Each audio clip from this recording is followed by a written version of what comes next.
di luar dugaan. Hal ini yang membuat Prabu Siliwangi mantap memperistri Nyi Subang Larang. Penulis, Hendra Nugraha. Editor, Andra Adyatama. Sumber link, https://portal majalengka.pikiran-rakyat.com/Jawa PR-837439151-di-luar dugaan hal membuat Prabu Siliwangi mantap memperistri Nyi Subang Larang. Portal Majalengka, Prabu Siliwangi merupakan kakek dari Sunan Gunung Jati dengan neneknya yakni Nyi Subang Larang. Kala itu Prabu Siliwangi berada di pusat kerajaan Sunda yakni di wilayah Bogor saat ini, sedangkan Nyi Subang Larang bersama gurunya di wilayah Karawang. Prabu Siliwangi saat bertemu Nyi Subang Larang belum menjadi raja dan masih merupakan putra mahkota di kerajaan Sunda. Terdapat hal menarik saat Prabu Siliwangi muda mantap menjadikan Nyi Subang Larang menjadi pendamping hidupnya. Nyi Subang Larang merupakan putri dari Ki Gedeng Tapa yang merupakan syah bandar di wilayah pelabuhan Cirebon. Ki Gedeng Tapa sendiri serta Nyi Subang Larang telah memeluk Islam dalam perjalanannya karena bersahabat dengan Syekh Kuro. Awalnya Syekh Kuro menetap dan menyebarkan Islam di Cirebon sebelum akhirnya Raja Sunda kala itu melarang penyebaran Islam di Cirebon. Raja Sunda saat itu bernama Prabu Anggalarang dengan putra mahkotanya yakni Prabu Siliwangi muda dengan sebutan Raden Pamanah Rasa.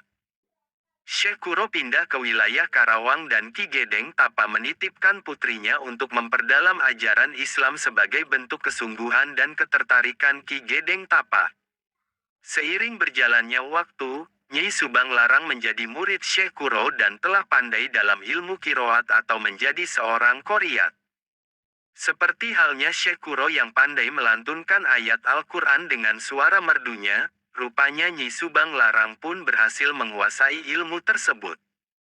Suatu ketika Prabu Siliwangi ditugaskan oleh Prabu Anggalarang untuk meninjau pesantren Syekh Kuro serta memberi peringatan untuk menutupnya. Berita pilihan. Namun sesaatnya tiba di pesantren yang dipimpin Syekh Kuro, tak sengaja Prabu Siliwangi merasa tetram hatinya saat mendengar lantunan ayat Al-Quran. Ayat-ayat Al-Quran tersebut dilantunkan oleh suara merdu milik Nyi Subang Larang, sehingga Prabu Siliwangi pun menanyakan tentang siapa yang memiliki suara merdu tersebut. Tentu saja Syekh Kuro menjelaskan perihal siapa yang melantunkan ayat Al-Quran dengan suara merdu yang didengarnya itu. Prabu Siliwangi tak jadi memperingatkan apalagi menutup pesantren Syekh Kuro karena peristiwa yang membuat tentram dan nyaman hatinya. Alih-alih menutup, Prabu Siliwangi malah mengutarakan ketertarikan hatinya kepada Nyi Subang Larang di depan Syekh Kuro. Dengan kondisi Prabu Siliwangi yang masih menganut ajaran Hindu, Syekh Kuro pun memberikan beberapa syarat agar tujuannya tercapai. Hingga akhirnya Prabu Siliwangi saat menjadi Raja Pajajaran telah memiliki istri yang bernama Nyi Subang Larang. Itulah sekilas tentang awal mula perjalanan cinta Prabu Siliwangi terhadap Nyi Subang Larang yang mulanya tertarik akan merdunya lantunan ayat suci Al-Quran hingga mantap menjadikannya istri. *****.